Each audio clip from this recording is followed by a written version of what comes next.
नमस्कार दोस्तों, इस वक्त हम हैं मुजफ्फरनगर की गांव पंचायत नरा में।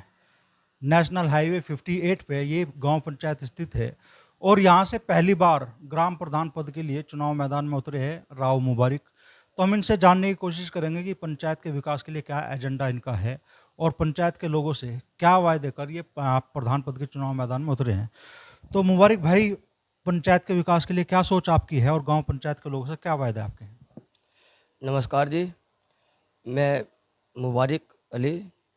मैं ये चाहता हूँ कि जैसे कि अब पंचायत चुनाव आ रहे हैं और सभी उम्मीदवार खड़े होते हैं अब अपनी मन की बात सोच के, लेकिन मेरा कहने का मतलब यह है कि जैसे हमारे गांव में एक युवाओं के लिए कोई खेल स्टेडियम नहीं है, अगर ऊपर वाले ने या गांव वालों ने सहयोग करा तो मैं जो हूँ स्टेट सबसे पहले स्टेडियम बनवाने का काम करूँगा युवाओं के लिए। दूसरा, हमारे गाँव पे NH 58 पे हाईवे पर नाला है, बरसात होती है वो जो नाला है वो पानी की निकासी बंद हो जाती है उसकी, तो उससे आने जाने के लिए पैदल वालों को बहुत समस्या होती है पानी की। तो उस नाले के लिए भी जो है सबसे पहले काम करा जाएगा। दूसरा, एक स्वास्थ्य केंद्र है हमारे गांव में, उसमें डॉक्टर कभी आते हैं कभी आते नहीं, तो उसमें हम स्वास्थ्य डॉक्टर को बढ़ाने की सरकार से वो करेंगे और एक एम्बुलेंस की सुविधा भी नरे वालों को देने की कोशिश करेंगे। और एक हमारे यहाँ पे स्टील प्लांट है चारों तरफ गांव के हमारे, ये प्रदूषण बहुत फेंकती हैं, इनसे भी अनुरोध करेंगे ये अपना प्रदूषण थोड़ा सा जो है कम करें।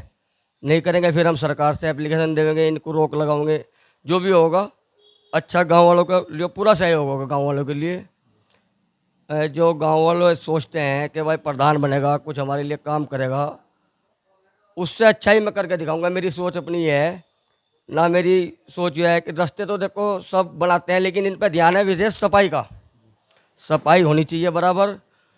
और एक हमारे गांव में टंकी है पानी की, फाटक से इधर भी है फाटक से उधर भी है, लेकिन पानी लोग बाग उसका पीते नहीं क्योंकि वो कंप्लीट नहीं है, अभी जगह जगह लीकेज है उसके। तो जो है मैं जल विभाग वालों से भी बात करूँगा कि भाई ये पानी जो है इसकी पाइपलाइन ठीक करी जाए और पानी लोगों तक सही पहुँचे। महिला और बेटियों के लिए कुछ विशेष है आपके मन? महिला और जो हमारी बेटी हैं उनकी जो शिक्षा के लिए है उन पर ध्यान दिया जाएगा, उन्हें घर घर जाकर जागरूक करा जाएगा। जैसे कि हमारे गांव प्राइमरी स्कूल है, उसमें 11 टीचर हैं, बच्चे हैं वहाँ 40, और घर घर जाकर जो कहा जाएगा कि भाई वहाँ पे पढ़ाई अच्छी होगी। टीचर जब सरकारी सेलेक्ट होगा आते हैं हज़ारों में होगा हमें, तो बच्चों को वहाँ पढ़ाओ, प्राइवेट स्कूल ना पढ़ा के सरकारी में पढ़ाओ, वो सुविधा सरकारी में दिलाने की कोशिश करेंगे। और एक महिलाओं की योजना आती है सिलाई सेंटर, जैसे कि कोई औरत बेचारी सीखना चाहती है उसको एक सिलाई सेंटर की सुविधा भी अपने गांव में हम करवाने की कोशिश करेंगे। गरीब तबके के लोगों के लिए क्या कोशिश आपकी रहेगी? गरीब तबके के लिए जो बेचारे उस तरह के गरीब हैं उनको सबसे पहले रोज़गार की व्यवस्था कराई जाएगी और उनके जो कच्चे मकान हैं उनको पक्के करवाने की कोशिश करी जाएगी। और सबसे बड़ा मुद्दा हमारे गाँव में जो भी रहेगा वो नशे का रहेगा जी। हमें अपने गाँव में सबसे पहले नशा मुक्त कराना है, वो चाहे भांग हो, गांजा हो, दारू हो, सुल्फा, गोली, टैबलेट जो भी है, हमें उस पर सबसे पहले हमें एक टीम बनाकर उस पर काम करना पड़ेगा। नशे पे जो युवा हमारे नशे पर लग रहे हैं, दारू पी रहे, सिगरेट पी रहे, पेपर पी रहे, जो एक तरीके से गलत दिशा में जा रहा है मामला, तो आने वाली जनरेशन नहीं चल पाएगी। तो मैं आपके चैनल से बस ये बताना चाहता हूँ जो लोगों को। अच्छा, पंचायत में जो आपसी विवाद होते हैं लोगों के बीच में, उनमें क्या भूमिका आपकी रहेगी? पंचायत चुनाव में जो गाँवों में विवाद होते हैं जी, मैं पिछले 8 साल से मेहनत कर रहा हूँ जी। कोई भी अगर मामला गांव में हुआ और मुझे पता लग जाए, मैंने उसमें मुकदमा दर्ज नहीं होने दिया जी। चाहे आप रिकॉर्ड देख लियो, मेरे पास सारी एप्लीकेशन फैसलों की रखी हुई देख लो। और आगे भी मेरा मन ही रहेगा कि गांव में कोई भी विवाद अगर होगा तो मैं वहाँ खड़ा मिलूँगा बीच में उनके समझौता कराने के लिए, निष्पक्ष, किसी भी जाति का हो, किसी भी धर्म का हो, मैं उसे फैसलों को यहीं गाँव में कराने की कोशिश करूँगा। हमें ये 4 साल 4.5 साल पूरे होने के, जैसे कि हम प्रधान बन के आए थे और जो हमारे पास बजट मिला मैं पंचायत से, जो हमारे गांव की सड़कें टूटी पड़ी थी, हमने उनकी मरम्मत करवाई अच्छे से और नई सड़कों का निर्माण कराया। और जैसे कि कहीं नाले की समस्या थी या नाले की समस्या थी, वहाँ पे निर्माण कराया और नाले की समस्या की रिपेयरिंग करवाई। जैसा कि चैनर टूटे फूटे पड़े थे गाँव के काफ़ी समय से, तो चैनल नए लगवाए, उनकी भी मरम्मत कराई।